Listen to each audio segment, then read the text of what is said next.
Hello my dear children, I hope all of you are doing good at home.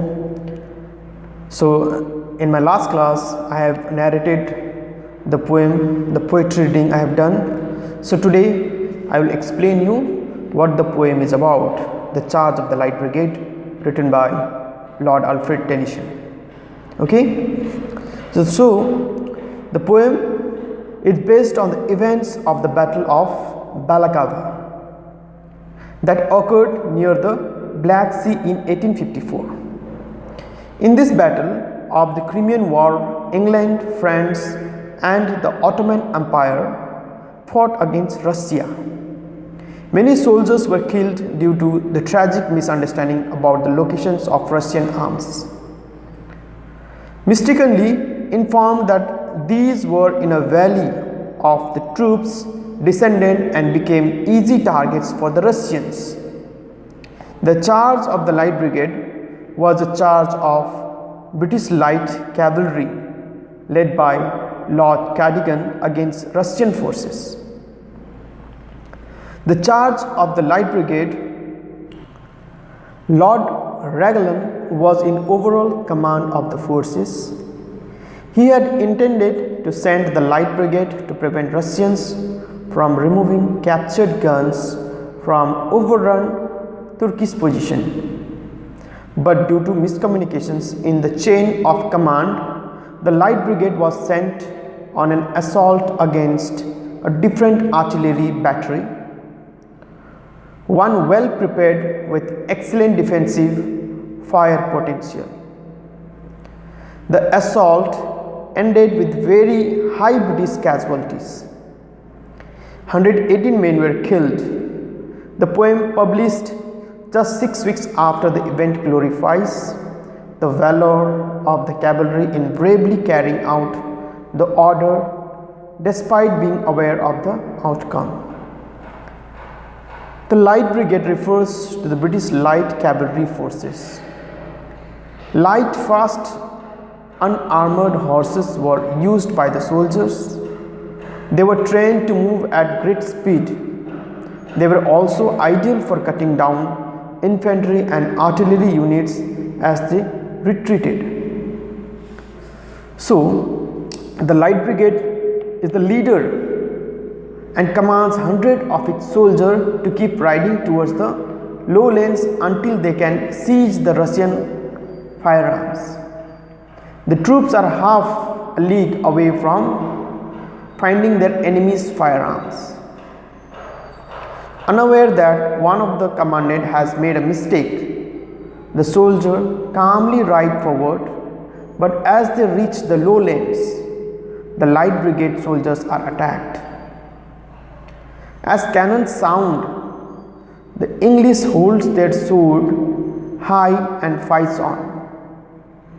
In the smoky air caused by the cannons, the soldiers bravely fight on, managing to run their swords into the flesh of some of the Russian enemies. The soldiers soon find out that they cannot withstand the Russian cannons any longer. The poet, through this poem, wants to reaffirm the idea that the Light Brigade will forever be remembered for their bravery and valor. So instead of so much of casualties, so much of arms, but still their bravery and valor did not went down. Okay, so that is why the people praised the Light Brigade and the commandant. Okay, that was the understanding of the poem.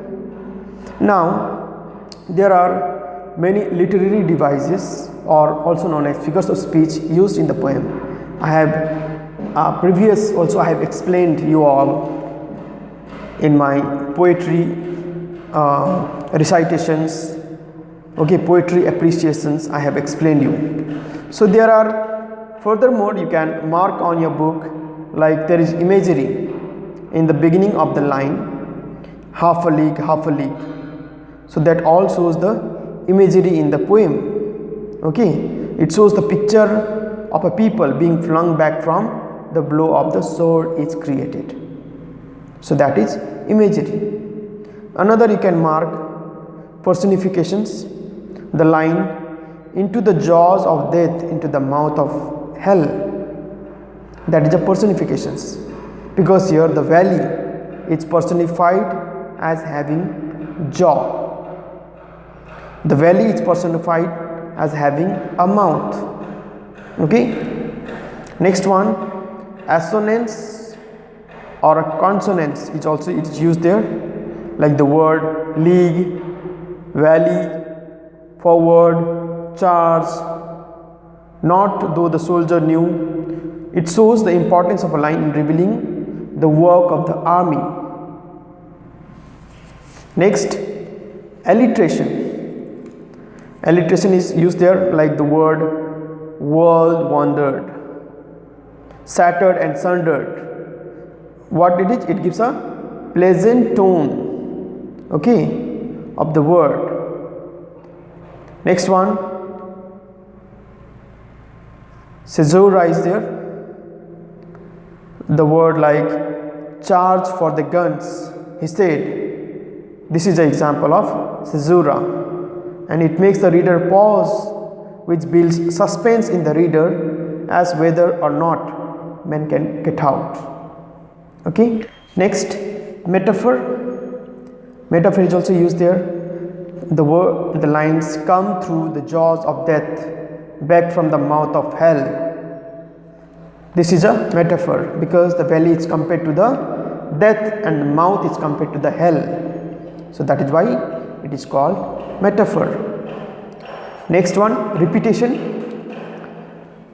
The lines cannon to the right of them, cannon to the left of them, cannon behind them. This is a repetition, because it is putting emphasis on the soldier's struggle. Next, rhyming. Rhyming is the very easy one. You can easily solve the rhyming tone here, like the word shell, fell, well, hell. Okay, all this gives the rhyming words. So you can mark the rhyming tone also with that. Okay, the rhyming scheme. In that way, you'll be able to solve the answers in the questions. Okay, thank you so much.